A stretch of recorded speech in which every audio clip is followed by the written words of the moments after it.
One day you're walking down the street minding your own business when suddenly you bump into a very handsome stranger. You excuse yourself and he politely accepts your apology. Then, with a flash of the brightest smile you've ever seen, he asks you, "Say, you want to be famous, don't you?" You think about it a moment and then picture yourself shredding a gnarly riff on stage in front of 500,000 people or starring in Fast and Furious 16. And before you know it, you nod your head eagerly. Why yes, you'd love to be famous. With a magical flourish, suddenly the handsome stranger holds out a long contract and a quill, dripping with blood-red ink, and ready for you to sign on the dotted line. Thinking to yourself, what do I have to lose? You sign the contract and suddenly you're starring in an episode of Keeping Up with the Kardashians, helping make the world a more shallow, terrible place to live.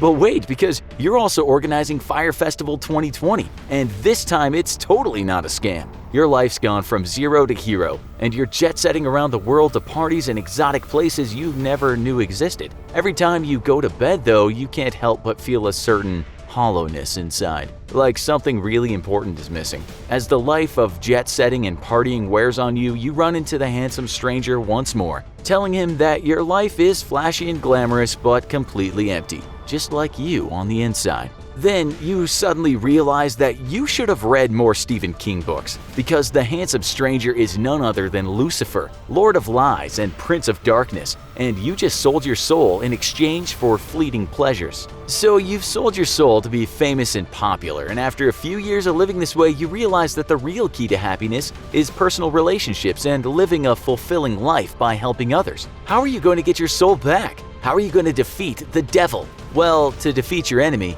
you must first know your enemy. In the Old Testament of the Bible, we find the following from the book of Isaiah chapter 14 verses 12 to 14. How you are fallen from heaven, O day star, son of dawn. How you are cut down to the ground, who laid the nations low. You said in your heart, I will ascend to heaven. I will raise my throne above the stars of God. I will sit on the mount of assembly on the heights of Zaphon. I will ascend to the tops of the clouds. I will make myself like the Most High. This passage in Scripture is written about an evil Babylonian king, but many scholars believe that the passage was actually aimed at the spiritual force behind the king's evil deeds, Lucifer himself. In the book of Ezekiel, we get a similar passage where the prophet speaks words given to him directly from God, which outlines the creation of an angel, full of wisdom and perfect in beauty. The angel made its home in the Garden of Eden and was adorned in every precious stone, its garments covered in gold. Then, however, the angel grew full of pride over its perfect beauty and became violent and sinful, reveling in its own wisdom, causing God to cast it out of heaven.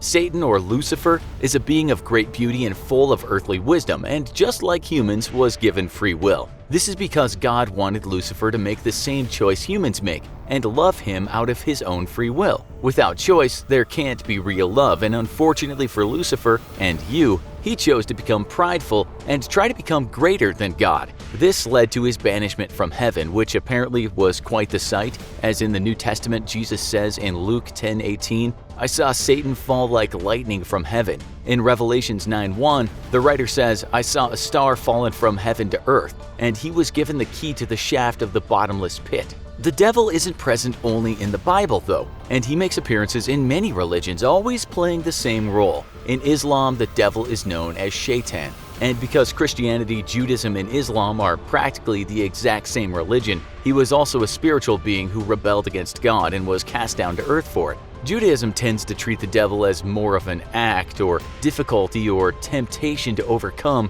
rather than an actual spiritual being. In Buddhism, Buddha experienced a temptation from the path of righteousness just like Jesus did in the New Testament, with the demon Mara trying to sway Buddha away from enlightenment by reveling in worldly pleasures instead. When he failed to sway the Buddha, his three daughters, Tana representing thirst, Arati representing aversion and discontentment, and Raga representing attachment, desire, greed, and passion, all attempted to sway the Buddha. If he were to achieve enlightenment, then all other mortals could follow in his footsteps and thus grow resistant to the evil that Mara and his daughters wished to sow among humanity. Luckily for us all, the Buddha swept the daughters away and continued unfazed in his quest for enlightenment. The devil famously reigns over hell, except that's not completely accurate. In the Bible, there's no mention of the devil actually ruling over hell. Rather, that hell is a place specially prepared for the devil and his angels. Instead, we get the idea of the devil ruling over hell Hell from Dante Alighieri's The Divine Comedy,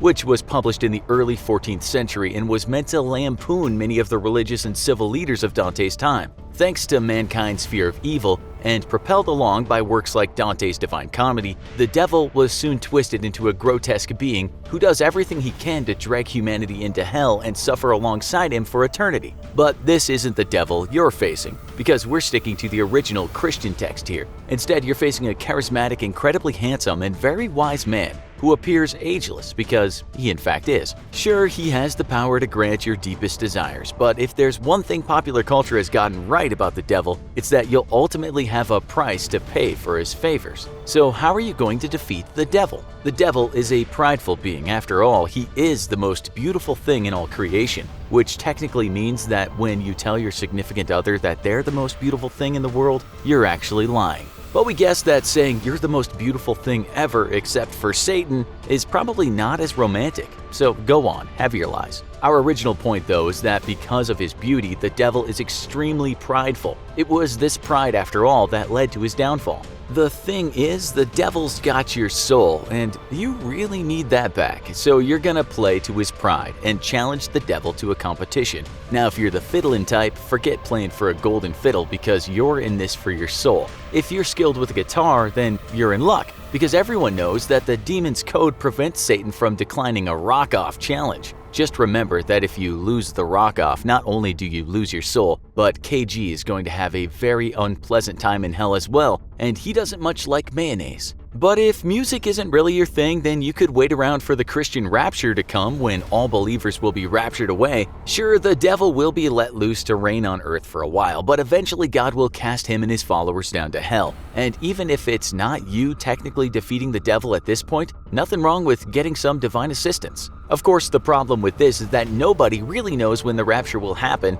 and it's been predicted more times than a Metallica comeback album that isn't complete garbage. So perhaps you need to take more proactive steps to defeat the devil. Turns out the best way to defeat the devil is to simply resist his influence in your life. You can't defeat the devil physically. Remember, he's an immortal being created by God himself. You're not going to outsmart the devil. He's filled with wisdom, again by God. If you're a red-hot fiddler, you might just beat him in a contest if his abilities to outfiddle Georgian country boys aren't understated. So you're instead going to have to start living your life right, basically boring the devil away. As long as you keep living selfishly, looking out for yourself, and partaking in worldly pleasures without a second thought, you're only going to strengthen the devil's hold onto your soul. Time to take a page out of Buddhism, Christianity, and every other major religion out there and start living for others. Be kind and return evil with good. Look out for others before yourself. Give 10% or more of everything you make without asking for anything in return.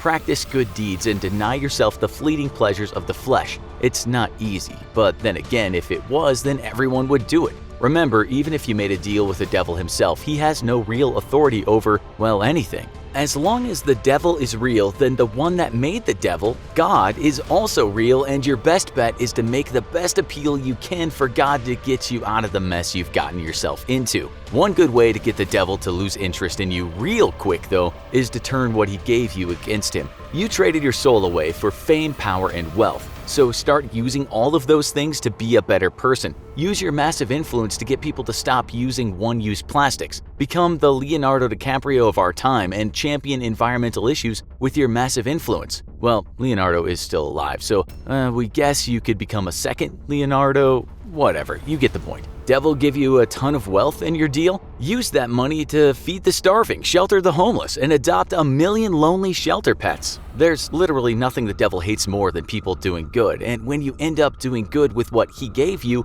well, it's like you're forcing him to do good deeds. If anything, God will probably appreciate your clever bit of manipulation and likely get you out of your deal with the devil, but for sure the devil is going to be pissed that you fooled him into being a good guy. Either way, by turning your life around, you're going to force him to relinquish his hold on your life and ultimately become a better person for it. How would you defeat the devil? Think you could trick Lucifer into doing good deeds? Let us know in the comments, and as always, if you enjoyed this video, don't forget to like, share, and subscribe for more great content.